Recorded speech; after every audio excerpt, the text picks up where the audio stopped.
Disons merci au Seigneur qui nous donne de vivre. Quelle grâce. Merci à vous qui honorez le Seigneur de votre présence. Voilà, dans ce beau temple. Nous savons que lorsque vous allez finir le temple, il sera vraiment magnifique avec toutes les commodités. Dieu fera de même pour vous. Il vous bénira. Nous allons prendre nos Bibles avec votre permission.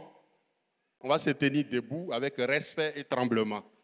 Merci beaucoup. Actes des apôtres, le dernier chapitre, 28, verset 1er à 10.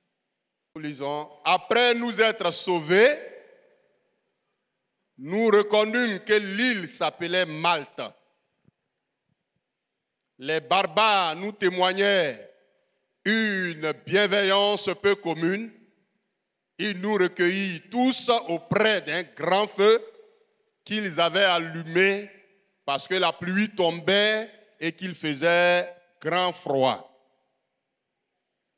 Paul, ayant ramassé un temps de broussailles et l'ayant mis au feu, une vipère en sortit par l'effet de la chaleur et s'attacha à sa main.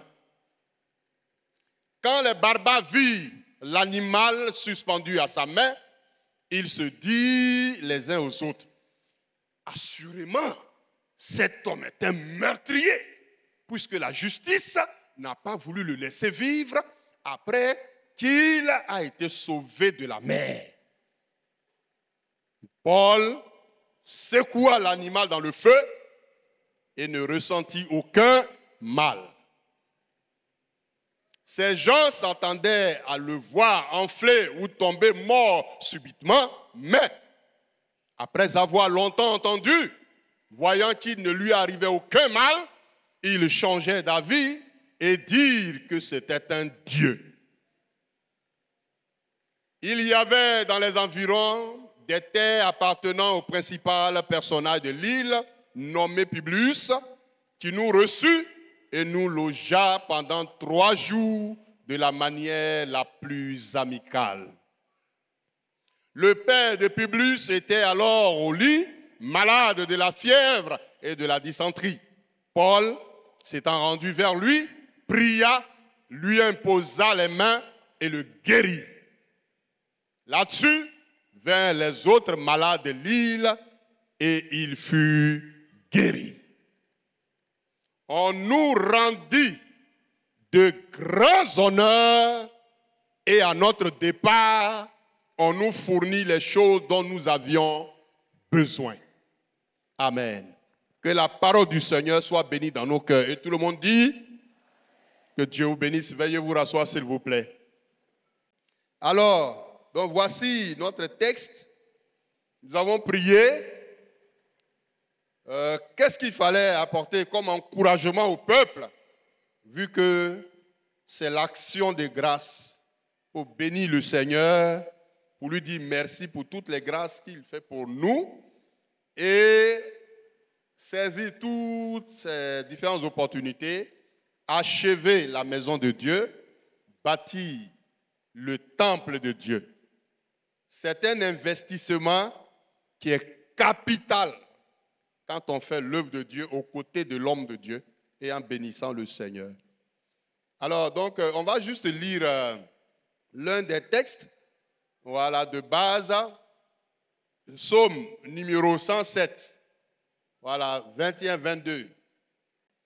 Qu'il loue l'Éternel pour sa bonté et pour ses merveilles en faveur des fils de l'homme. Qu'ils offrent des sacrifices d'action de grâce et qu'il publie ses œuvres avec des cris de joie. Amen. En lisant donc ces versets, nous voyons tout simplement que l'Éternel Dieu nous fait grâce. Il nous donne la vie, il nous donne la respiration et il nous donne toutes choses. Raison pour laquelle, mes frères et mes sœurs, nous devrons chaque jour être reconnaissants à Dieu et ne point murmurer. Apporter à Dieu tant que nous vivons. quand tu le fais, l'Éternel aussi t'approvisionne chaque jour. Nous mangeons, nous nous restaurons en aliments, nous mangeons chaque jour. Le corps en a besoin pour vivre. Voilà. Et donc, on ne vit pas pour manger, mais on mange pour vivre. Notre esprit également a besoin d'être nourri spirituellement. Et l'esprit doit être heureux. Voilà. En se sachant honorer Dieu, apporter à Dieu. C'est là la satisfaction de l'esprit qui est connecté à l'esprit de Dieu. Donc, mes frères, mes sœurs, nous vivons en réalité pour exalter Dieu, pour rendre témoignage de ses grandes œuvres. Car l'action de grâce qui demande que nous donnions à Dieu montre dans la Bible que nous-mêmes, aujourd'hui, nous sommes sauvés. Jésus-Christ est mort, ça veut dire que Dieu a donné. Il a fait une offrande en donnant son Fils unique qui lui a accepté de céder sa vie à son Père et mourir à la croix. Pour qu'aujourd'hui, toi et moi, nous devenions héritiers de Dieu et co-héritiers de Jésus-Christ. Donc Dieu, pour avoir une église, a fait une offrande. Il a offert son Fils. Et aujourd'hui, il a des millions de fils dans le monde. Raison pour laquelle le culte d'action de grâce doit être, en tout cas, une habitude pour nous. La Bible dit, abondez en action de grâce. Ça veut dire, ayez beaucoup d'actions de grâce. C'est pourquoi nous, à Yopougon, les 12 mois, on a 12 actions de grâce. Chaque mois, il y a un dimanche qui est mis à part pour célébrer Dieu en termes d'action de grâce. Chaque mois, le deuxième dimanche du mois, il y a action de grâce. Ça n'a rien à voir avec notre FAG, que nous nous appelons là-bas curette, culte de reconnaissance à l'Éternel. Voilà. C'est Padre, l'homme de Dieu, qui a créé le slogan ou le thème FAG. Voilà. Donc nous aussi, nous avons créé curette. Vu que nous sommes le fils du Père. Le Père a créé, El Kabod a créé, il faut que Ebenezer aussi crée. Il ne faut pas toujours suivre les gens. Voilà. À un certain moment, tu quittes la famille, la maison paternelle et tu vas, voilà. Quand on grandit, il faut imiter les bonnes actions du Père et réagir. Donc, dimanche prochain, par la grâce de Dieu, dimanche prochain, Inch'Allah, c'est l'apothéose. C'est la fin, en tout cas, momentanée du FAG. Alors, c'est vous motiver, vous encourager à vous préparer à poser des grandes actions.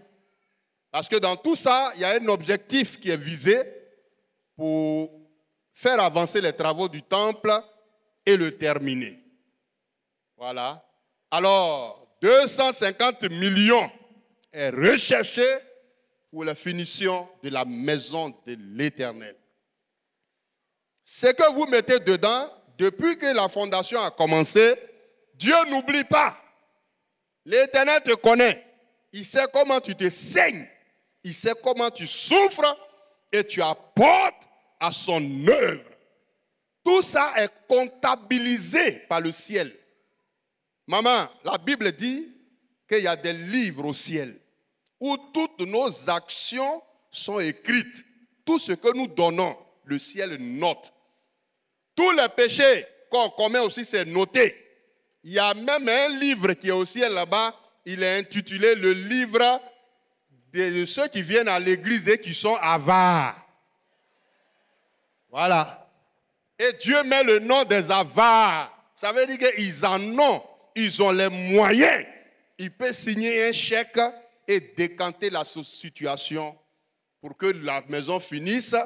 Mais, ils donnent leur superflu et le travail, voilà, n'avance pas comme ça le devrait. Donc, tout est noté. Quand on sera auprès du Seigneur, au dernier jugement, tout sera mis à nu. Les œuvres de chacun seront manifeste. Voilà. Nos œuvres nous suivent. Raison pour laquelle le dirigeant, voilà, l'homme de Dieu, pasteur Allah l'a dit, ce n'est pas de la concurrence en termes de concurrence. Voilà, c'est une saine émulation. Voilà, mais il faut donner selon que Dieu te met à cœur. C'est ça la foi. Il faut apporter à Dieu. Et quand on le fait, on n'est jamais pauvre. Quand tu vides, Dieu remplace. Voilà. La pensée que nous voulons juste, que vous voyez avec nous, est dans cette même veine. Voilà, comme le thème, l'offrande d'action de grâce d'un peuple embrasé par le feu du Saint-Esprit. Voilà. Le peuple, c'est toi, c'est moi. Nous qui sommes sauvés, les fils et filles du Seigneur Jésus-Christ. Voilà. L'action de grâce, vous le savez, plusieurs orateurs sont intervenus. Voilà. Et ont expliqué l'action, c'est quoi? C'est ce que tu donnes maintenant, ou ce que tu vas donner dimanche prochain, ou ce que tu as donné avant. C'est ton agissement, c'est ton offrande dans notre contexte. Et puis, on voit sur les réseaux sociaux, voilà, des serviteurs, des gens qui s'approprient l'offrande. Une offrande n'est pas donnée à un homme, ni à un pasteur. L'offrande est destinée à Dieu. L'offrande est apportée à une divinité. Notre divinité, c'est Dieu. Ce qu'on donne à un frère, ce qu'on donne à un homme de Dieu, c'est un don. C'est un don qu'on lui fait. C'est des présents. Voilà. Quand c'est aux nécessiteux, c'est des aumônes. Voilà. On ne donne pas aumône à Dieu. Voilà. À ceux qui sont dans le besoin. Quand c'est une aide que tu apportes pour soutenir la personne, mais qui n'est pas une personne nécessiteuse, c'est un don que tu lui fais volontairement. Mais ce qu'on apporte à Dieu, c'est ça qui est l'offrande. Donc on ne donne pas l'offrande à un homme de Dieu, non. Parce qu'il n'est pas Dieu. Voilà. Et donc, c'est l'offrande que Dieu réclame à son peuple. Nous allons juste vérifier ça dans Exode 25. Exode 25 à partir du verset 1er. Voilà, c'est écrit. L'Éternel parla à Moïse et dit, parle aux enfants d'Israël, parle aux enfants d'El-Kabod, qu'ils m'apportent une offrande. Qu'ils m'apportent, moi Dieu, une offrande. Voilà. Vous la recevrez pour moi de tout homme qui la fera de bon cœur. Et Dieu cite. Allons-y. Voici ce que vous recevrez d'eux en offrande. De l'or. De l'or. Alors, si toi tu as de l'or, que tu ne donnes pas l'or, tu t'en vas donner l'argent, tu t'en vas donner des vivres ou des non-vivres, c'est que tu n'as pas donné. Cependant, ce que tu as donné, nous, les serviteurs de Dieu, les manœuvres de Dieu, on va réceptionner, on va prendre, on ne va plus te remettre. Mais tu ne recevras pas la bénédiction qui t'est due. Parce que tu as de l'or. L'or a plus de valeur que la matière argent. De l'or pour celui qui a l'or. De l'argent pour celui qui a de l'argent. On y va. De l'airain pour celui qui a l'airain. Des étoffes teintes en bleu, en pourpre, en cramoisi, du fin lin, du poil de chèvre. Voilà. Des peaux de bélier teintes en rouge et des peaux de dauphin, du bois d'acacia, etc., etc., etc. Donc, personne ne devra dire « je n'ai rien ». Personne ne devra dire « je n'ai rien ». Chacun doit apporter quelque chose à Dieu. Et c'est ça qu'on appelle l'offrande, voilà, qui est destinée donc à l'Éternel. Dieu nous fait grâce. Dieu ne nous abandonne pas. Raison pour laquelle, quand Dieu, par son serviteur, met un projet, il faut tout faire pour rentrer dedans. Mais il ne faut pas rentrer dedans d'une manière, je pourrais dire, légère, sans valeur. Le thème, l'offrande d'action de grâce d'un peuple embrasé. Embrasé ici veut dire allumé. Allumé par quoi? Par le feu. Donc un peuple qui brûle d'amour de Dieu. Un peuple qui brûle d'action glorieuse pour le Seigneur. Parce que quand le Saint-Esprit est en toi, tu t'oublies. Et c'est Dieu qui se souvient de toi. Alors, mes frères et mes sœurs, revenons à Paul. On va voir juste voilà ce qui s'est passé. Et puis, je vais rendre quelques témoignages. On va s'arrêter. Ici, l'apôtre Paul, avant, il n'était pas chrétien. Il était un judaïsant, mais zélé. Il avait un feu, un zèle amer. Et il pourchassait les chrétiens, les faisait mettre en prison et tuait d'autres. Le Seigneur, par sa grâce, l'a saisi alors même qu'il était en mission de repérage et d'arrestation de nos frères et sœurs à Damas. Jésus lui est apparu, il s'est donné au Seigneur, il est sorti du pays pendant plusieurs années pour aller refaire sa théologie et plus tard, il revient au pays servir le même Dieu qu'il a combattu hier. Quand il a accepté Jésus, il a perdu beaucoup de choses. Tous les biens de l'apôtre Paul ont été confisqués. Tellement il était fougueux pour Satan. Et il s'est donné à Dieu maintenant. Il est devenu la cible de ceux pour qui il travaillait hier. Combien de fois il n'a pas été, c'est-à-dire dans des coups pour qu'il soit tué. C'est dans cette persécution à son égard maintenant que lui-même, il va perdre sa femme. Quand il s'est converti, ils ont tué sa femme. Il était marié. Raison pour laquelle il n'a plus voulu se remarier jusqu'à ce qu'il quitte cette terre. Sinon, avant sa conversion, Paul était marié. Paul avait des biens. Il travaillait, en tout cas pour ses maîtres. Maintenant qu'il a quitté leur camp par la grâce de Dieu, ils lui ont pris tout.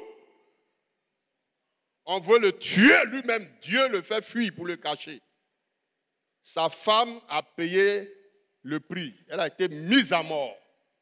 Donc Paul s'est voué désormais à Jésus-Christ. Voilà. Donc il ne faut pas dire que comme l'apôtre Paul ne s'est pas marié, moi je ne me marie pas. Avant il était marié. Voilà. Mes frères, mes soeurs, il a été donc pour finir saisi, attrapé. Il a été mis en prison. Et ce texte que nous venons lire de Actes 28, ils étaient donc en train d'aller à une destination où Paul allait purger une lourde peine. Laquelle peine va être celle dans laquelle il va trouver la mort. Il est mort décapité. On lui a tranché la tête à cause de Jésus-Christ qu'il combattait autrefois. Et il a accepté ça avec joie. Avant donc de mourir et d'arriver à Rome, ils ont pris un bateau, les prisonniers étaient dedans, lui, il était prisonnier, et il y a eu naufrage. Le bateau, en tout cas, par la tempête, a connu des problèmes, ça s'est gâté, ça a coulé. Heureusement qu'ils n'étaient pas loin de la rive et ils ont pu se sauver. Mais comme ils n'étaient pas encore arrivés, ils sont arrivés dans un coin où il y avait une petite ville, pour ne pas dire un village. Donc, ce village s'appelle Malte. Malte. C'est dans ce village donc qu'on les a reçus. Et c'est tellement bien accommodé, vu que Malte, dans la langue phénicienne, Malte signifie refuge. Donc certainement, Dieu a voulu leur offrir, en tout cas, cette protection, ce refuge, à travers la signification de ce petit village, pour ne pas dire cette petite ville. Donc les Maltais, les gens de Malte, alors qu'il pleuvait et il faisait grand froid, les ont recueillis. Tous ces prisonniers et les gardes, les matelots ont été recueillis auprès d'un grand feu pour les réchauffer. Alors, l'apôtre Paul, comme on le sait, pratique. Sa foi est une foi pratique. Voilà. Comme un praticien, alors qu'ils sont autour du feu, il n'a pas voulu rester là pour qu'on lui serve tout ce dont il a besoin. Lui-même, il a mis la main à la pâte. Il allait ramasser du bois pour venir mettre dans le feu pour que voilà, le feu soit toujours entretenu. Alors que d'autres étaient là, voulant qu'on leur serve tout. Ce caractère de Paul doit nous amener, mes frères, mes sœurs, à comprendre que quand on est dans une famille, quand on est dans une assemblée, nous devons participer à la vie de l'assemblée. Contribuer à allumer le feu. Sinon, lui, en tant que grand serviteur de Dieu, grand docteur, il était là. Et il n'était pas seul. Il avait l'un de ses compagnons qui était un médecin, voilà, et qui était son gars, le médecin Luc. C'est Luc qui a écrit l'évangile de Jésus-Christ selon saint Luc, et c'est Luc qui a écrit Actes des apôtres. Il était le médecin attitré de l'apôtre Paul. Donc, avec Paul, il était dans l'œuvre, dans la souffrance, comme dans la joie. Il aimait cet homme de Dieu. Et il est resté attaché à lui. Mais la Bible ne nous dit pas que Luc était en train de ramasser les bois aussi. Il vient de l'eau, il a froid. Il a fallu de peu qu'il meure. On les a recueillis, ils sont autour du feu. Voilà. Et voilà, je pourrais dire son principal, voilà, comme le Seigneur Jésus-Christ qui a lavé les pieds de ses disciples, le grand Paul allait ramasser fagot pour venir mettre dans le feu. Mes frères, mes sœurs, quand il a pris les fagots, il est venu mettre dans le feu, arrangeant ça pour que ça puisse bien s'éparpiller sur les braises. La chaleur du feu a réveillé un serpent qui était dans ce tas de fagots que l'homme de Dieu avait ramassé. Et alors que sa main était encore dans le temps en train de... Le serpent est sorti et rapidement le serpent a environné son bras. Le serpent s'est collé là. Voilà. En même temps, en le piquant. Voilà. Ça a été subite, rapide. Mais le venin est déjà parti. Le serpent a attaché à sa main et l'ayant piqué. Paul a vu ça. Tout le monde, les villageois, les autres prisonniers ont vu ce qui vient de se passer. Une, deux secondes, l'apôtre Paul va réfléchir. Une réflexion éclair. Quelle attitude dois-je adopter?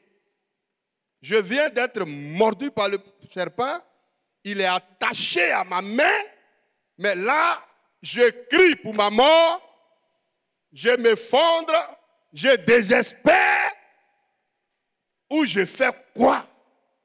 Quand le serpent a pris sa main et l'a piqué, les villageois, eux tous, ils ont commencé à dire que non, ce monsieur, ça c'est un véritable criminel. Alors, qu'est-ce qu'il devait faire? Tout le monde dit, non, le monsieur là, Paul, il devait mourir. Il est prisonnier. Voilà, le bateau a coulé. C'est cassé. Il n'est pas mort. Et il est sauvé. À peine ils arrivent, il veut travailler, voilà le serpent qui le prend. Ah non, non, mais c'est que ça, c'est un grand criminel. La justice de Dieu ne l'a pas laissé. La justice de Dieu ne l'a pas laissé. Mon frère, ma soeur, je profite de ça pour dire à quelqu'un ici, si tu subis l'injustice, tu subis les rejets, la moquerie, celui qui te maltraite, qui te fait du mal, le même mal va lui arriver. Ouais, il faut dire amen. Mais la différence que je vais montrer ici brièvement, voilà, il ne faut jamais dire, demander à Dieu que le mal qu'on t'a fait, que ce mal arrive à la personne. Ce n'est pas toi qui dois dire ça. Raison pour laquelle, désormais, quand vous priez, si quelqu'un t'a fait du mal, il ne faut jamais dire retour à l'envoi. Non. Ça, ce n'est pas une prière évangélique. Voilà. À la radio, à la télé, je vois tout le monde. Retour à l'envoyeur, on peut dire ça quand c'est que la personne t'a fait, c'est ça, non? Bon, si c'est du bien qui t'a fait. Si on t'a fait du bien, tu peux dire retour à l'envoyeur. Que le même bien lui arrive. Mais si on te fait du mal, il ne faut pas dire retour à l'envoyeur. Ça, c'est dans l'Ancien Testament qu'on faisait retour à l'envoyeur quand il s'agit de ce qui est mauvais. Parce que c'était œil pour œil, dent pour dent. Mais dans le Nouveau Testament, nous sommes sous la grâce. Le Seigneur dit de pardonner. Combien de fois en une journée? 7 fois, 77 fois. Donc la nouvelle alliance nous donne de pardonner le mal qu'on nous fait. Mais si quelqu'un te fait du mal sciemment, toi, pardonne-lui. Pardonne-lui. Il faut pleurer. Pleure devant Dieu et laisse pour toi. Parce que, alors que toi tu as laissé, la justice de Dieu va régler son compte pour toi. Mettez 2 Thessaloniciens 1, verset 6. 2 Thessaloniciens 1, verset 6. Vous allez comprendre que le mal qu'on fait à un enfant de Dieu là n'est pas cadeau. Ce n'est pas parti, hein. Car il est de la justice de Dieu de rendre l'affliction à ceux qui vous affligent. Ça veut dire Dieu va s'en charger. Toi, pardonne-lui. Libère ton cœur. Mais Dieu ne va pas laisser. L'Éternel va le frapper pour toi. C'est pourquoi il ne faut jamais faire du mal à un enfant de Dieu. Lui-même, il ne va pas se venger. Car le Seigneur a dit, à moi la vengeance, à moi la rétribution. Il dit, il ne faut pas te venger toi-même. Toi, laisse tomber. Laisse tomber. Mais moi, Dieu, je ne laisserai pas. La justice de Dieu va les frapper pour toi. C'est pourquoi, quand il s'agit de donner à Dieu, donne sans réfléchir. Parce que la justice de Dieu va te rendre ce que tu as donné au-delà de Dieu. La justice de Dieu est là. C'est que chacun donne, le ciel comptabilise, Dieu voit. L'apôtre Paul, tout le monde dit que lui là, il est mort. Il n'est pas mort dans l'eau. Il sort, voilà, serpent le prend. Ça, c'est un homme maudit. Waouh! Donc, la Bible dit, les gens regardent, ils se disent que dans quelques minutes, il va enfler, le venin va monter à son cœur, son sang va s'arrêter et son cœur va cesser de battre, il va tomber mort. Mais, on le regarde, il parle, il évangélise, des minutes passent, on s'en va dans des heures, rien ne lui arrive. Le serpent qui l'a mordu et qui s'est agrippé à sa main, qu'est-ce que Paul a fait? La Bible dit, Paul, en une fraction de seconde, il sait qu'il est de Dieu et que tout ça là, c'est des attaques pour le freiner dans l'évangélisation dans laquelle Dieu l'envoie. Il a secoué sa main. Il a secoué sa main. Le serpent dans le feu. Le serpent est tombé. On voit son corps, voilà, le sang. C'est pourquoi on se dit qu'il va mourir tout de suite.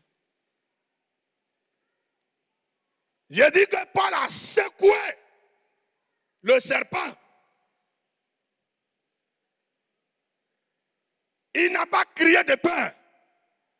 Il n'a pas crié de tremblote. Il n'a pas paniqué. Il n'a pas dit priez pour moi. Il sait qu'il est un mortel. Mais le danger est venu. Paul, c'est quelqu'un qui est rempli du Saint-Esprit et qui compte sur Dieu. Donc devant la mort, il ne panique pas. Il ne tremble pas. Il est serein, imperturbable. Si devant la mort, Paul ne tremble pas, Paul n'a pas dit posez-moi garrot, posez-moi garrot. Est-ce qu'il y a un médecin ici? Est-ce qu'il y a un praticien ici? Non, il connaît le venin du serpent. Il sait que ce venin est mortel. Et voilà, quelque chose lui arrive. Sa foi, c'est en Jésus. Sa foi, c'est en Dieu. Il s'est dit certainement dans le nom de Jésus. Je neutralise ce serpent. Il a secoué. Ah, et le serpent est tombé. De cette même manière, par ton offrande, par ton action de foi, par ton adoration, par ton action de grâce, le danger, la maladie, l'esprit de pauvreté qui veut t'anéantir sera secoué dans le feu du Saint-Esprit au nom de Jésus. C'est l'acte de foi qu'il faut poser. Ta vie est entre les mains de Dieu. Le serpent t'a piqué là, c'est la mort. Car tu dois donner ce que tu as prévu pour toi-même à Dieu. L'esprit malin va te dire que, mais toi c'est mort. Les gens attendaient de le voir mourir. Quand tu aimes Dieu, quand tu es enflammé de l'Esprit de Dieu, du Saint-Esprit de Dieu, devant le donner, tu ne trembles pas. Ton cœur saigne, ton cœur pleure, mais c'est entre Dieu et toi. Tu ne manifestes pas cette peur, tu ne manifestes pas cette fébrilité. La foi te rend, entre guillemets, voilà, immortel. La foi te rend un petit Dieu. Paul a secoué, le serpent est tombé. Alors qu'il a été mordu, des heures passent, il ne tombe pas. Il ne meurt pas. Les gens qui ont dit que c'était un meurtrier, automatiquement ont changé de langage. Voilà. Le verset 7. 58. Dans Actes, l'apôtre Paul avait été un meurtrier. Il a approuvé le meurtre d'Étienne. Mais au moment où ces faits se passent maintenant, il n'est plus meurtrier parce que le Seigneur l'a appelé à être un témoin du pouvoir de pardon de Dieu. Le Seigneur l'a appelé à être un témoin du pouvoir de Dieu. Alors, mon frère, ma soeur, chère marraine, la mort vient. C'est la peur aussi de dépenser. La peur du lendemain. Si je dois donner 10 millions, 5 millions, 100 millions, qu'est-ce que je deviens demain? Qu'est-ce que ma famille? Dieu dit non. T'inquiète, ta vie c'est moi. L'apôtre Paul a mis sa foi en Dieu. Et rien ne lui est arrivé. Le Seigneur n'a-t-il pas dit dans Marc 16, 18 que l'un des signes, je dis bien Marc 16, 18, que l'un des signes qui accompagnerait ceux qui auraient cru, voilà, qu'il saisirait des serpents, qu'il marcherait sur des scorpions, voilà, sans que rien de mal ne leur arrive. Ils saisiront des serpents. S'ils boivent quelques breuvages mortels, il ne leur fera point de mal. Ils imposeront les mains aux malades et les malades seront guéris. Donc alors, merci, Paul qui devait mourir et qui a manifesté une foi pas possible. Il n'a pas crié aux soins. Il n'a pas crié à l'aide. Il n'a pas paniqué. Mais il est resté serein. Parce qu'il sait en qui il a cru. Le serpent est brûlé. Le serpent est mort. Et lui, Paul, rien ne lui est arrivé. La Bible dit également dans Luc 10, 19, voilà, que Dieu nous donne le pouvoir de marcher sur toutes les situations. Dieu nous donne le pouvoir. Voilà. Voici, je vous ai donné le pouvoir de marcher sur les serpents et les scorpions et sur toute la puissance de l'ennemi et rien ne pourra vous nuire. Mais quand Dieu dit ça, il dit d'en donner le pouvoir de donner, de marcher. Donc, il ne faut pas que l'argent, le matériel, le don de quoi que ce soit ne te retienne. Mon message ce midi, c'est de te dire d'être détaché, d'être défait, en un mot de mourir vis-à-vis du donner. En ce sens que rien ne doit te retenir à donner même ta vie. Parce que ta vie, elle appartient à Dieu. Paul, il a perdu tous ses biens. Il a perdu son épouse. Serpent vient le prendre là après que Dieu l'ait délivré de l'offrage. Mais il y a quoi de plus normal de dire, mais Seigneur, pourquoi moi? Pourquoi tous ces problèmes? Pourquoi tout? Et le Seigneur m'envoie vous dire, quelle honte l'apôtre Paul n'a pas eu là, à telle enseigne que parmi les prisonniers, il soit considéré comme vraiment le dangereux. Parce que selon eux, la justice de Dieu le poursuit encore. Quelle humiliation! Mais regardez ce qui va suivre. Celui qu'on attendait de voir mourir, il ne meurt pas. Et c'est par lui que Dieu va passer pour opérer des guérisons dans ce village. Est-ce que quelqu'un comprend quelque chose? Alors que Satan l'attendait dans la mort pour mettre fin à son œuvre, Dieu dit, ce n'est pas terminé. Le chef du village avait son papa qui était malade de la dysenterie. Après, l'apôtre Paul a appris ça. Il est allé là-bas. La Bible dit qu'il a guéri ce vieux au nom de Jésus-Christ. Quand le vieux a été guéri miraculeusement, tous les malades du village sont accourus. Et Paul a fait 3 mois dans ce village. Dans les 3 mois, il a été reçu pendant 3 jours par le chef.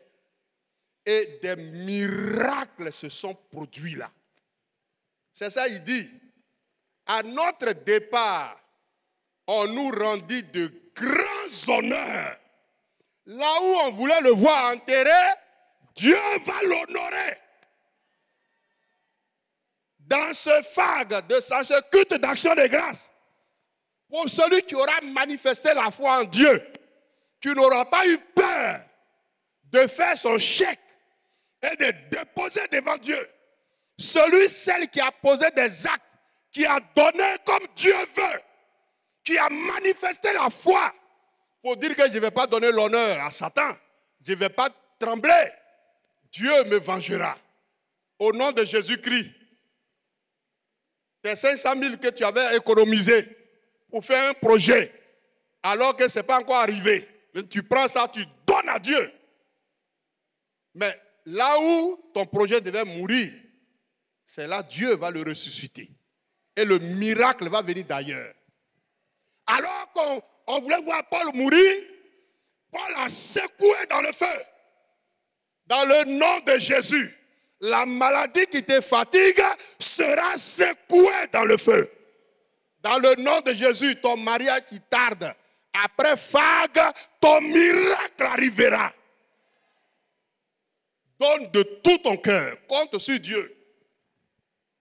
Des grands honneurs sont arrivés à Paul. Il a eu des richesses, il était béni, alors qu'on attendait sa mort là. Aujourd'hui, c'est l'avant-dernier dimanche. Dimanche prochain, déchire ton cœur pour Dieu. Donne ce que tu n'as jamais donné. Ce que tu n'as jamais donné à Dieu. Il connaît ton problème. La justice de Dieu ne va pas t'oublier. Compte sur lui. Je vais vous rendre un témoignage. Le Seigneur m'a fait grâce et j'ai été à Paris. Quand j'ai été à Paris, je suis intervenu dans une église. Juste avant de prêcher, il y a une sœur, une africaine, elle est noire, elle est allée voir le pasteur. Pasteur, excusez, est-ce que je peux rendre un témoignage avant que l'homme de Dieu ne prêche? Le pasteur dit, il n'y a pas de problème. Voilà, il n'y a pas de problème, la sœur tante. Elle veut rendre un témoignage, elle veut parler. Elle connaît l'homme de Dieu certainement. Nous allons lui donner la parole. Et puis elle va dire quelque chose. Et puis la sœur est montée. Elle dit, homme de Dieu, je vous salue, je salue le peuple de Dieu. Mais l'apôtre qui va prêcher, je le connais. Ah bon? Ici à Paris, moi c'est ma première fois d'arriver. C'est la première fois qu'un BT a pris avion pour venir à Paris. On le connaît ici. Waouh! Elle dit, je connais l'homme de Dieu.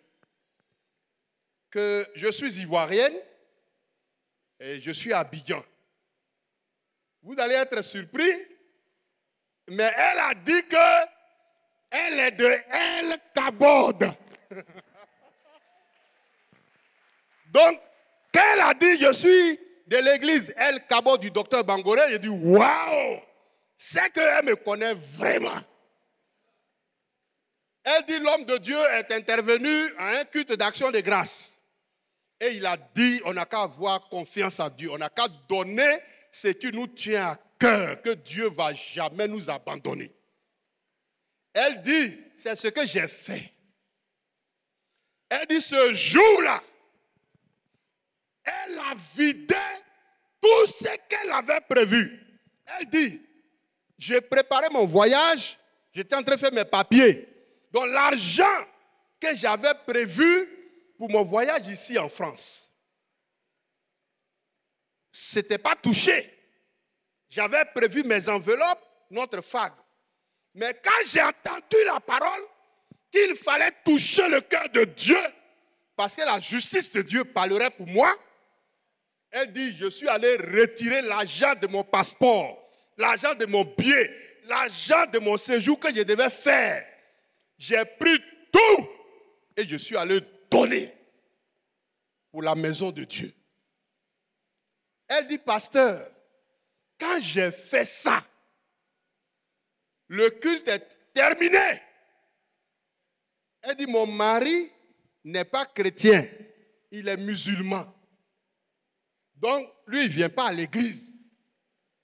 Elle dit, je suis rentré à la maison aux environs de 17 heures. Mon mari m'appelle, il dit, chérie, voilà, bon, je t'attendais, tu as fini l'église, tu t'es reposé. Je veux qu'on fasse une balade, qu'on sorte. Il dit, mon mari me prend dans sa voiture et puis on sort. On s'en va, à Cocody là, il rentre dans une cité. Donc moi je pense, elle pense qu'il a un ami dans la cité, tout. On est rentré, il a garé devant une maison, mon mari sort d'après elle, il enlève une clé. Il dit, ma chérie, j'ai acheté cette maison pour toi. Je te donne cette clé. Elle dit le dimanche où on a fait l'apothéose. Et je me suis vidé.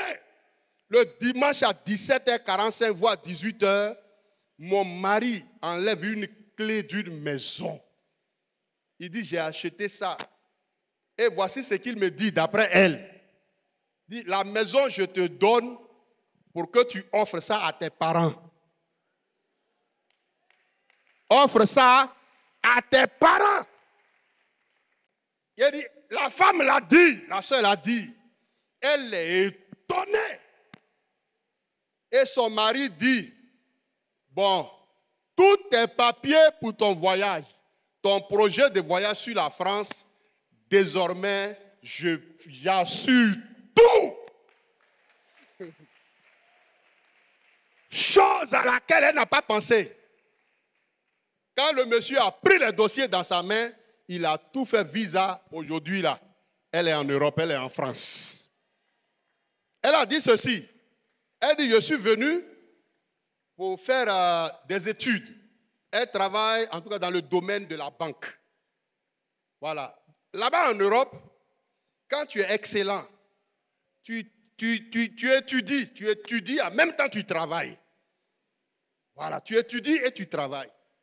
Et à elle de dire que le miracle m'a suivi jusqu'ici. Dans l'entreprise, voilà, financière où je travaille, je n'ai pas fini ma formation, mais j'ai été déjà embauché. Dès que j'ai fini ma formation, je ne retourne plus en Côte d'Ivoire. J'ai été engagé par l'entreprise française et elle s'est dit que mon action, quand je me suis vidé en Côte d'Ivoire, l'Éternel m'a fait venir en m'offrant une maison et mon séjour ici et la bénédiction m'accompagne. Elle était avec vous ici, elle est en Europe là-bas. L'apôtre Paul qui devait mourir, la mort a été transformée en vie. À telle enseigne qu'il va communiquer la vie, la guérison à plusieurs. Et l'argent, les biens dont il n'avait même pas besoin, Dieu lui a donné tout. Arrivé où il est arrivé, comme c'était le plan de Dieu, sinon il était libre dans la prison. Il était gardé en ce sens qu'il n'était pas inquiété. Quand est arrivé le jour de sa décapitation, il suffisait que l'apôtre accepte de se corrompre en reniant le Seigneur, puis il est libre. Il a dit non, Jésus, jusqu'à la fin, jusqu'à la mort. La vie m'est un gain. La mort pour moi, c'est de rentrer à la maison. Qu'est-ce que tu as que Dieu ne t'ait donné? J'aimerais dire à quelqu'un, tes biens, tes richesses, on va laisser pour partir. Maman, voilà, vous êtes une maman, vous savez qu'on a des enfants, nous-mêmes, chacun a son acte de naissance. Donc, maman, ce qui a un début aura une fin. Bientôt, on s'en ira. On mourra. Tu mourras. Il mourra. Elle mourra. Nous mourrons. Vous mourrez. Il ou elle au pluriel. Voilà. Donc, nous tous, on va partir. Mais si tu vas rentrer où? Au ciel. On ne dort pas chez sa cousine. Au ciel, il n'y a pas oncle. Il n'y a pas papa, il n'y a pas maman. C'est tes œuvres, ce que tu donnes ici, là, que Dieu prend pour construire ta maison. C'est ce que tu déposes ici. C'est ça que tu vas retrouver au ciel. Je terminerai tout à l'heure en vous rendant ce témoignage. Mais je veux déjà parler de ce que j'ai vécu, maman. Quand j'ai fini ma formation pastorale, on m'a affecté dans un village de Bongouanou. C'est un joli village, sur la route de Daoukro. On appelle ça Andé. Andé. L'église, Assemblée de Dieu, c'était une cellule, un magasin qu'on louait chaque mois à 1500 francs par mois. J'ai dit 1500. Quand le mois finit, où on va trouver 1500 pour payer le loyer? Hein? Et moi, je suis le pasteur principal. Si on a trouvé 1500 pour payer le loyer, maintenant, moi, comment je vais faire pour manger? Donc, ils ont souffert, moi. Donc, les offrandes là, je ne touche pas ça pour payer le loyer. Il faut que je mange. Voilà. 1500 là, homme de Dieu, je partage ça sur les chrétiens. Je dis, toi, tu es baptisé. Dimanche prochain, tu envoies 200. Toi, tu n'es pas encore baptisé. Voilà, mais c'est que si on ne va pas te louper, 50 francs.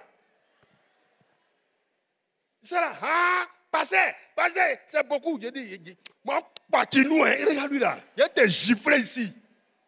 On va payer l'église là. Là-bas, là, si tu veux moins, maman, il ne faut pas donner celui qui vient le gifler si vous allez voir. Allez, chacun est allé en brousse. Va tuer Penzer, puis tu vas vendre. Va couper Fagot. Voilà, dimanche prochain, chacun. Il a dit pour faire offrande de 1500 là, la louange, le chant que je mets. Hey! Hey! Voilà, ça c'est une offrande spéciale. Il y a une bénédiction spéciale. Voilà. On fait jusqu'à... On gagne 1100 francs. Ah! Bon, je vais vous épargner. On fait comme ça jusqu'à 1500 sorts. Quand on quitte là, on loue le Seigneur. C'est une délivrance. Voilà, là, on va payer le loyer. C'est dans ça. Dieu m'a dit, bon, magasin, vous êtes dedans là. C'est 16 mètres carrés. 16 mètres carrés. 4 mètres, 4 mètres, 4 mètres, 4 mètres. C'était l'église évangélique des Assemblées de Dieu de Andé. Et j'étais le pasteur. Voilà, on est une vingtaine. Une vingtaine. Avec les enfants, pareil, il n'y a pas Ecodim. C'est tout ça qui est Ecodim, qui est tout. Tout. Là. Le Seigneur m'a dit, il faut construire ma maison. Voilà, moi, Dieu me parle beaucoup. Il dit, il faut construire ma maison. Je veux un grand temple. Où on va enlever l'argent? Donc, j'ai fait une semaine de prière, maman. On a commencé dimanche. Lundi, mardi, mercredi, chaque jour. Donnez l'argent. Yeah. Nyowa. Achueke. Mamie, babae. Eh! J'ai dit, j'ai fouillé Bible. J'ai dit.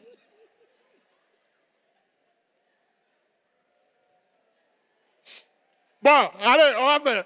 Je les lis. Voilà. Et c'est le message de peur que je prêchais. Celui qui ne donne pas, il va mourir. Voilà. J'ai oublié l'amour de Dieu là. Non. Il faut les limer. Voilà.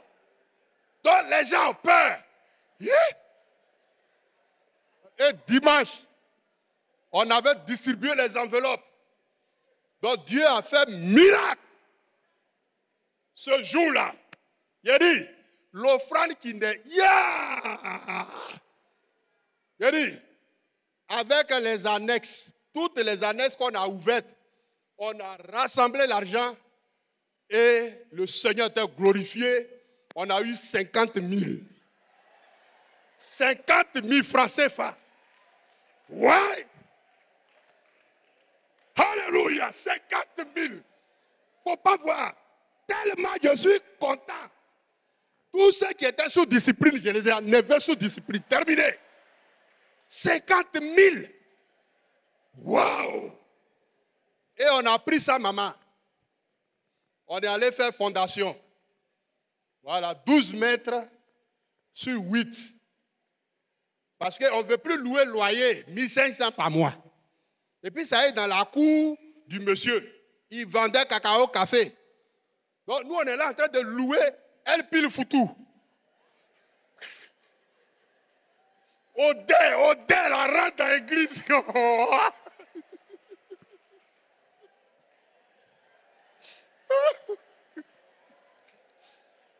Quand c'est comme ça là, je prêche sur la méchanceté. Faut pas manger seul. Donne à ton voisin. Je prêche, mais la femme là, elle s'en fout, elle ne comprend pas.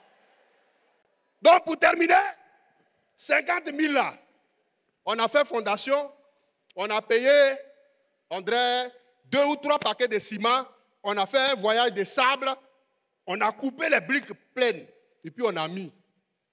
Où je vais terminer, servante de Dieu. On a fait fondation, et c'est terminé. Alors, où trouver l'argent? Procureur, président.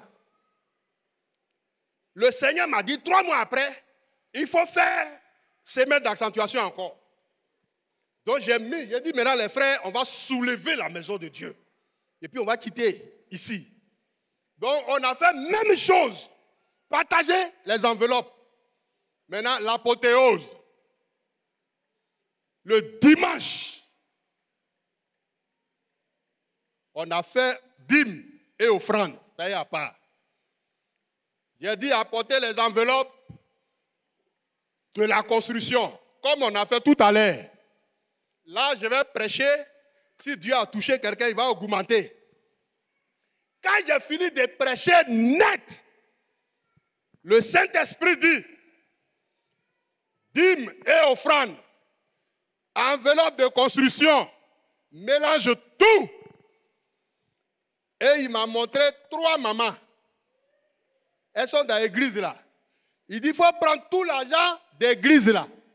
Pour construire l'église là. Prends, il faut donner aux mamans là. Elles n'ont qu'à manger. Elles n'ont qu'à manger. Hein? Hein, Seigneur. J'ai dit, mon cœur là a faim. On cherche l'argent. On va construire une maison de Dieu. C'est là Dieu connaît 3 femmes qui ont faim. J'ai dit, mais ça là, ça c'est quoi ça? Ça c'est quoi? Moi j'ai fermé mon cœur. J'ai dit non, ça c'est le diable. Ça, non, le Seigneur dit, c'est pas le diable, c'est moi, le Saint-Esprit. Mon cœur bat pour.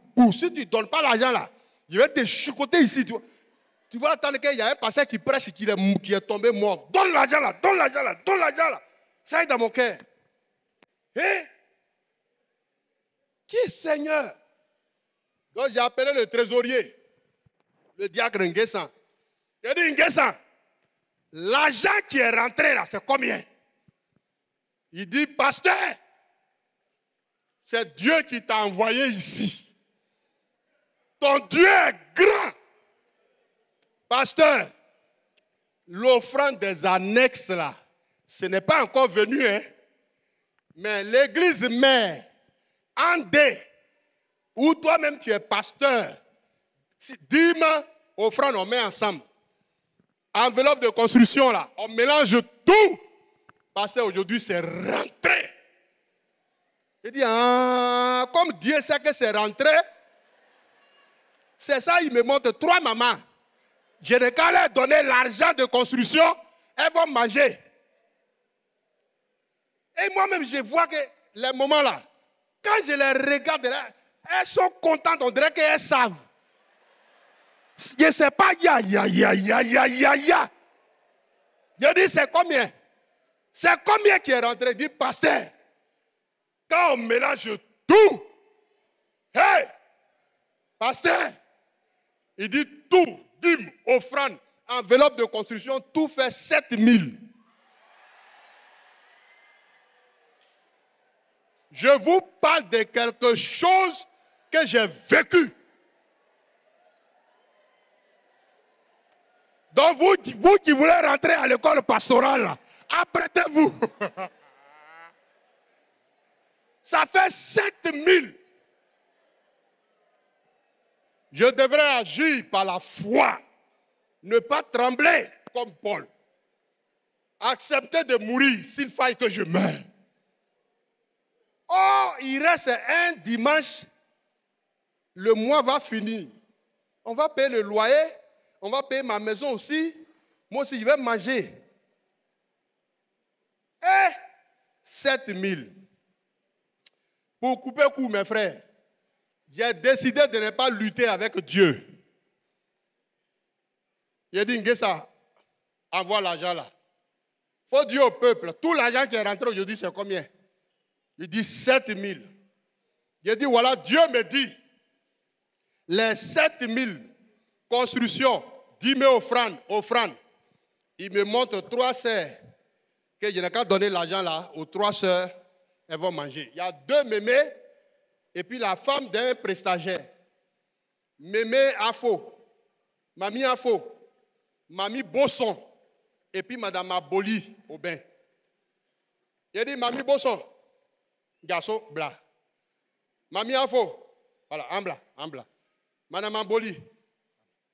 Dieu dit, regardez comment on souffre pour gagner l'argent pour construire. J'ai dit ça là, ils vont dire qu'elles ne prennent pas. On souffre.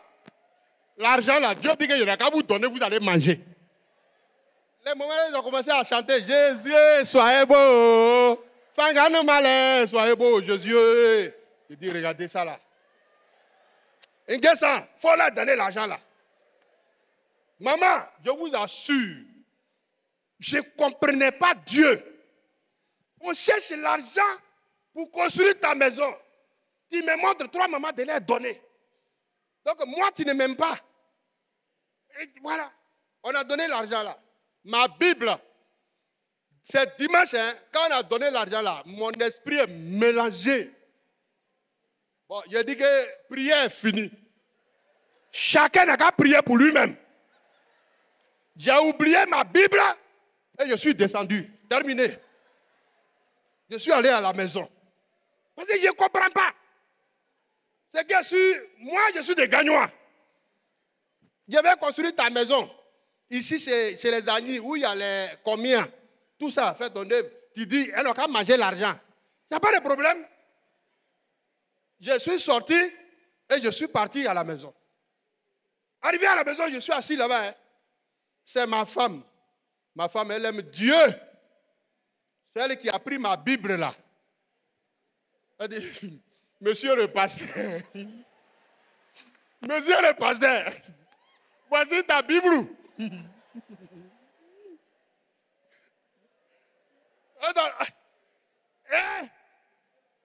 C'est Dieu, non, Dieu. C'est un dimanche. Et ce que je vous dis, ça s'est passé en 2010, où la guerre a commencé. En réalité, c'est ce témoignage qui a fait qu'on m'a affecté à Abidjan. C'est l'offrande là qui m'a envoyé à Abidjan. Il y a un douane qui a pris ça. Il dit, je le veux. Donnez-moi ce petit. Quand j'ai donné les 7000, dimanche, on est allé dormir. La justice de Dieu va se lever. On acclame le Seigneur.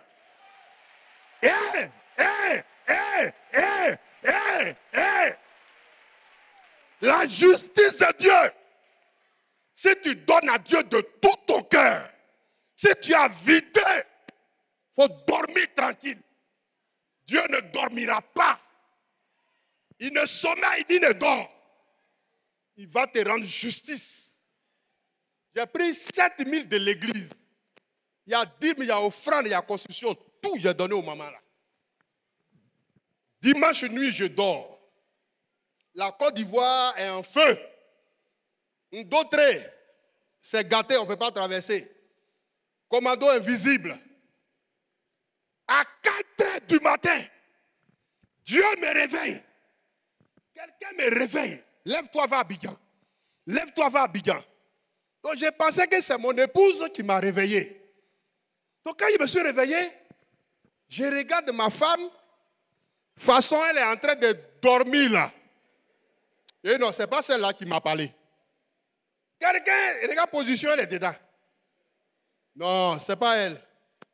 Et subitement, j'entends la voix de Dieu dans mon cœur. Habille-toi, va à Abidjan. Qu'est-ce que je fais? Je me rends compte que c'est le Seigneur. Je m'habille rapidement. Je suis au bord de la route. 4h30. Les cars qui quittent à Daoukro, Mbayakro. Je suis dedans. Le miracle se passe. Comme on est passé en d'autres, me voici au plateau. Il est 8h. Je suis au plateau. Jardin public. Mon pasteur, mon superviseur qui est à Bongwanou, il ne sait même pas que je suis à Abidjan. Je me retrouve au plateau. J'ai mis ma veste. Il y avait un sac là. Voilà. Je suis assis au plateau, dans le jardin public. Le Saint-Esprit me dit, lève la tête. Je lève la tête. Je vois un immeuble qui est devant moi. L'Esprit de Dieu me dit, va rentrer dans cet immeuble. Je me lève. J'arrive dans l'immeuble là. Je monte les escaliers un peu net. Je tombe sur un bureau. Ils ont mis secrétariat. Dans le secrétariat là, j'ai ouvert, je suis rentré. Il y a une dame qui est là, puis 2 messieurs derrière, un grand bureau. Je suis rentré, la secrétaire me reçoit. Oui, bonjour monsieur. Qu'est-ce qu'on peut faire pour vous? Bon, moi-même, je suis là, je ne sais pas ce que je fais là. Je ne sais pas ce que je vais dire. Je suis devant la femme là. Je vais dire quoi? Je regarde derrière elle, il y a un autre bureau, ils ont mis directeur. Donc automatiquement, l'esprit m'a dit, il faut dire que tu vas voir directeur. Mais directeur là, je ne sais pas si c'est femme, si c'est garçon. Donc je ne sais pas si je dois dire là ou le. J'étais en train de réfléchir et puis elle a dit la directrice. Oui. Je vais voir la directrice. Elle me demande, c'est à quel sujet? Automatiquement, l'esprit me donne une. J'ai dit, dites à la directrice que j'ai un message divin. J'ai un message divin, un message de Dieu. Elle dit, message divin, hein? Elle a pris le téléphone, l'interphone. Elle a composé. Allô, madame la directrice. Bon, il y a un monsieur ici. Il dit, les pasteurs. Elle dit, c'est à quel sujet? Il veut voir pourquoi. Il dit qu'il a un message divin. Moi, je suis là, les femmes là sont en train de rire. Message divin matin là. Moi, je suis là, serein. Quand ils ont fini de parler, elle dit, pasteur, il faut sortir. Si tu sors, il y a une salle d'attente. Il faut t'asseoir là-bas. Donc, je suis sorti. Je suis allé m'asseoir là-bas. La salle est climatisée. Ce n'est pas moi qui paye. Donc, je suis là-bas. Ils m'ont oublié jusqu'à... Je dors, je me réveille. Je dors, je me réveille. Mais je suis dans climatisé. Donc, il n'y a pas de problème. Jusqu'à... Ils ont fait clic-on. Et puis, on m'a appelé. Je profite pour dire à quelqu'un, si tu es allé pour un entretien d'embauche, si on t'a dit qu'il faut attendre dans la salle d'attente là, il faut te contrôler. L'entretien a commencé. Si tu es là-bas, on t'a laissé, c'est exprès. Si tu te plains, on te voit déjà. On sait que si on t'embauche, tu vas être un syndicaliste. Voilà. Donc je savais ça. Donc moi, je suis là. Quand je me réveille et je vois la caméra, je souris. Oh, j'avais faim. Un pasteur villageois qui a quitté d'un village d'acclimatisé. Ça, voilà. Du coup, on m'a appelé, pasteur, venez. Quand je suis venu, la secrétaire a ouvert le bureau de directrice là. Puis je suis rentré. Voilà une jeune dame. Elle est assise dans un bureau là-bas. Je suis rentré, elle s'est levée. Monsieur le pasteur? Oui. Voilà. Et elle m'a reçu. Asseyez-vous, pasteur. Alors, pasteur, qu'est-ce qu'on peut faire pour vous que nous vaut l'honneur de votre visite? Voilà. Je suis devant la femme là. Dans mon cœur, ça fait coup. Je dis, hé Seigneur, tu m'amènes ici pour m'humilier. Je suis là, je dis, madame, pardonnez. Vous ne me connaissez pas, je ne vous connais pas. Je n'ai pas pris rendez-vous. Lundi matin, comme ça, me voici dans votre bureau. Pardonnez, mais je suis un pasteur. Je suis dans un village de Bongwanou, Andé. Comme je suis déjà devant vous, voilà. On est une petite communauté, on n'est pas nombreux, on n'est pas beaucoup. On veut construire l'église de Dieu.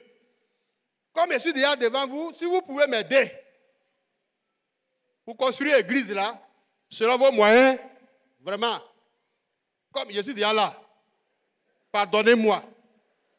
J'ai dit, la femme là, elle s'est affaissée sur son fauteuil, son bureau. Elle a respiré. Elle dit, pasteur, vous-même, vous savez que le pays est en crise. Les banques là, on ferme. Moi, je suis venu rapidement et puis je vais aller à la maison. Les banques sont fermées. Ça tire partout. Elle dit, je suis en Breya. Mais comme c'est affaire de Dieu, on ne se connaît pas. Vous êtes venu devant moi, je vais donner ma petite contribution. Si après la crise cesse, ce qu'on va faire pour Dieu, on va faire. Donc, dans mon cœur, là-bas, je dis, il n'y a pas de problème. Quelqu'un, je ne te connais pas. On n'a pas pris rendez-vous. J'apparais et puis tu veux donner petit quelque chose. Et au village, là-bas, les chrétiens ne savent même pas que je suis ici. Personne n'a payé mon transport. Personne ne... Voilà. Elle a pris un petit sachet, elle a mis quelque chose. Et elle a déposé devant moi. Elle dit, pasteur, en tout cas, c'est mon apport. Comme c'est maison de Dieu, je ne suis pas chrétienne. Je ne suis pas votre fidèle. Mais on se voit subitement, comme c'est Dieu. Prenez ça en attendant. Si Dieu a fait que la paix est revenue, on pourra toujours aider. J'ai dit, merci, madame. Je lui ai dit, mais est-ce que je peux regarder? Elle dit, oui, c'est pour vous. C'est pour vous. Je prends le sachet. J'ouvre le sachet. Ah, rabat. Rayata sokorowete. Libayata sakaraya. Roria baruida koroba. Il compte la benege. Il baya bene abisquido. Arisakele de guerre. Voilà. Ça veut dire, de la manière dont j'ai fait ça, ça veut dire que si tu ne donnes pas, Dieu va te gifler. Je suis étonné. C'est ça, là, il dit que c'est en attendant. J'ai dit, je suis étonné. J'ouvre le petit sachet. Qu'est-ce que je vois, ma fille? Yeah. J'ouvre le sachet. Maman, tu sais combien je vois? Je vois 15 millions de francs CFA. 1 million, 1 million, 1 million, 1 million, 1 million, jusqu'à 15. 15 millions, les nouveaux billets. Et c'est attaché. Donc c'est plat, plat, plat, plat. 1 million, 1 million, 1 million, 1 million, jusqu'à 15. La femme là, elle met la main. Elle enlève 2 millions. 2 millions. Elle dit, pasteur, c'est ton transport. Yeah! Viens, viens, viens, viens, viens. Yeri, viens, viens, viens. Je vais tomber. Yeah, yeah, yeah. Ah.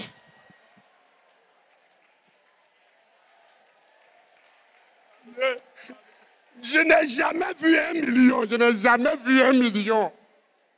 Je suis dans le village, là, c'est que moi, je connais, c'est 600, c'est 500, c'est 700. Yeah, yeah, yeah. Me voici devant 17 millions. J'ai dit, le Saint-Esprit me parle. Yeah. Je t'ai dit, il faut donner tes 7 000 si tu avais refusé. Si tu avais refusé les 7 000, tu perdais les 17 millions. Si tu avais refusé les 7 000, Rabayata Sakaraka. Hey, l'Esprit parle par lui. Le Saint-Esprit dit, tu avais refusé les 7 000. Tu perdais les 17 millions. J'ai dit, je suis devenu fou devant l'argent. J'ai pris l'argent là. J'ai fermé le sac. J'ai dit, je m'en vais. La femme là m'appelle, pasteur, tu ne pries pas pour moi? Yeah! Yeah! Yeah, yeah, yeah, yeah, yeah. C'est pas ma faute, yeah. C'est-à-dire que mon travail que je dois faire, j'ai oublié à cause de l'argent.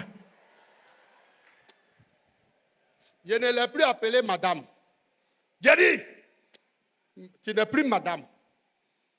C'est toi qui m'as accouché, maman. Maman, prends-moi cadeau. Celle qui m'a accouché là, j'ai déchiré son jugement. C'est toi qui m'as accouché. Ma fille, moi-même ma fille que je peux mettre au monde. L'argent, ça rend bête de dingue. Donc, il ne faut pas, ça va te dominer. Domine ça. J'ai dit, maman, je vais prier pour vous. J'ai dit, aïe, aïe, aïe, oh, oh, une prière millionnaire.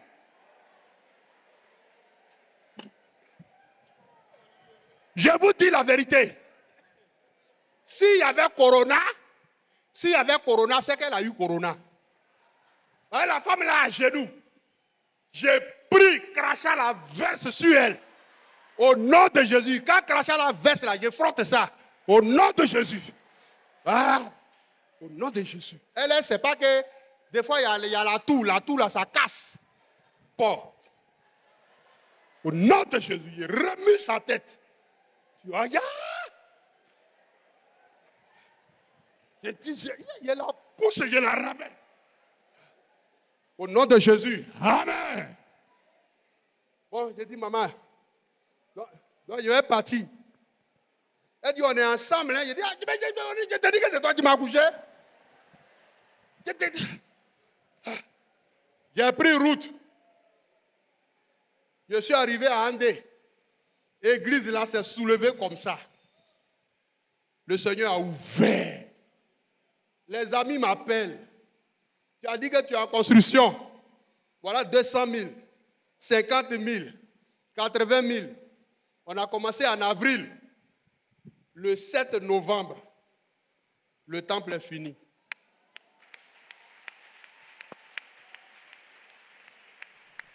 J'ai donné les 7 000. En 7 mois, le temple est fini. Quand je vous dis que c'est fini là, c'est fini. Hein? On a mis carreau.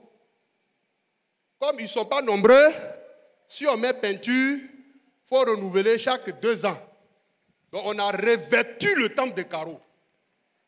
J'ai mis plafond. Tous les bancs. J'ai fait bureau. Tout est clean, ventilateur, tout. On a fait la dédicace aujourd'hui samedi.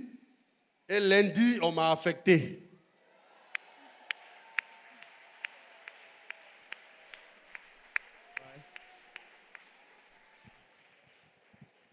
Prochainement, si Dieu fait grâce, je vais vous raconter où on m'a affecté, ce pourquoi Dieu m'a fait affecter.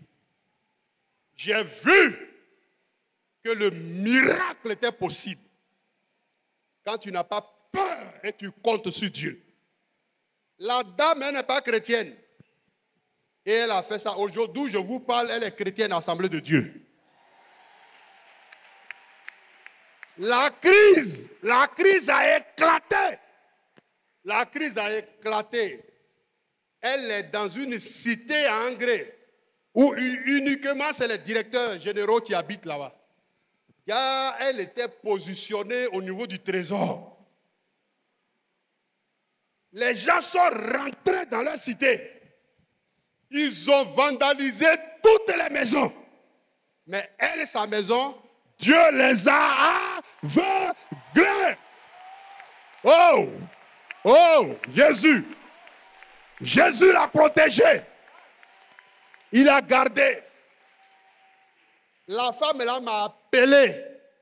Elle dit, je viens de vivre un miracle. Quand on nous affectait en même temps à Abidjan, elle était à l'extérieur. Elle dit, pasteur, va chez moi.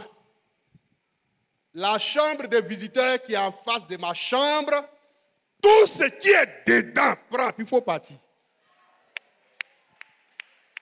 Un lit de grande valeur, coiffeuse, miroir, commode. Quand j'ai soulevé ça, je suis allé chez moi, à Abidjan ici. Souffrance d'Assemblée de Dieu a commencé. Un pasteur stagiaire qui dort dans ça. Alléluia. L'apôtre Paul a secoué la mort. Et Dieu lui a donné de communiquer la vie.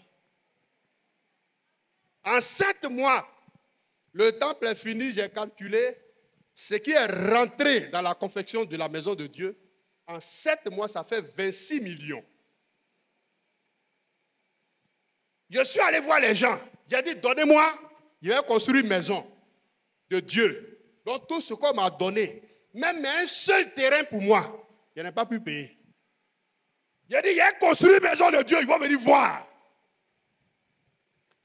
Je suis allé voir l'ancien premier ministre, qui était premier ministre à Finguessan.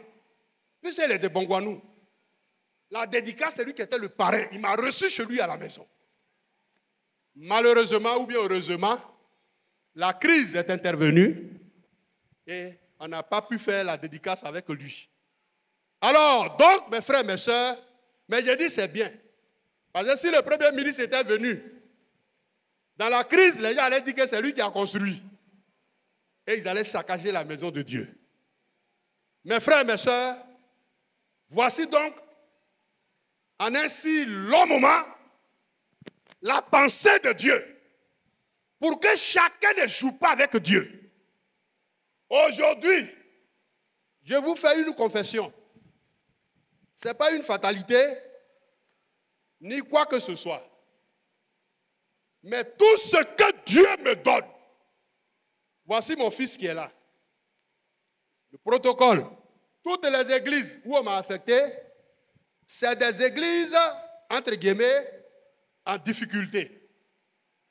Donc, le ministère d'apôtre fait que quand on sort, on nous donne, on arrange la maison de Dieu. Pourquoi on est arrivé, c'était l'église, c'est pas ça. Vraiment, tout est pourri, les portes. Le voici. On a fait action de grâce, on a eu 26 millions. Les 26 millions, on a mis tout. On a relooké le temple. On a mis climatisation, tout. On a mis les portes baies vitrées, tout. C'est partout où je vais. C'est comme ça. Le village de Samo, c'est de là-bas que je suis quitté pour venir ici. Même chose. Je suis venu à l'église ici.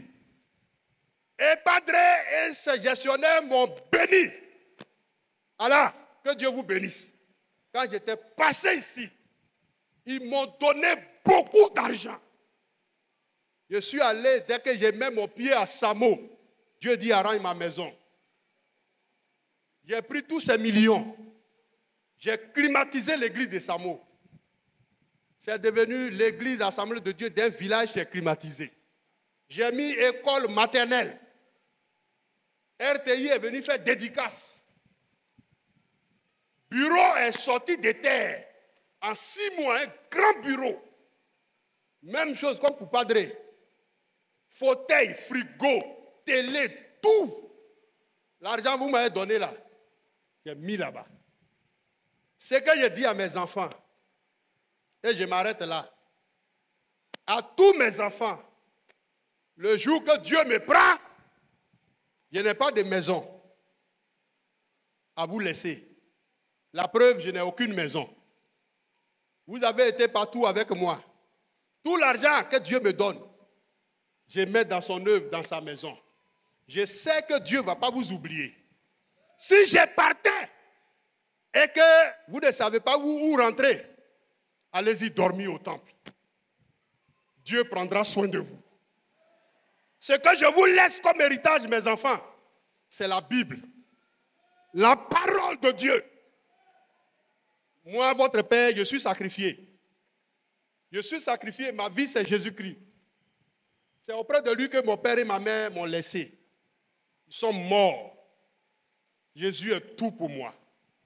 Si avant de partir, il m'a donné une maison, vous pourrez être dans la maison. Mais s'il ne m'a pas donné, la maison est dans la Bible.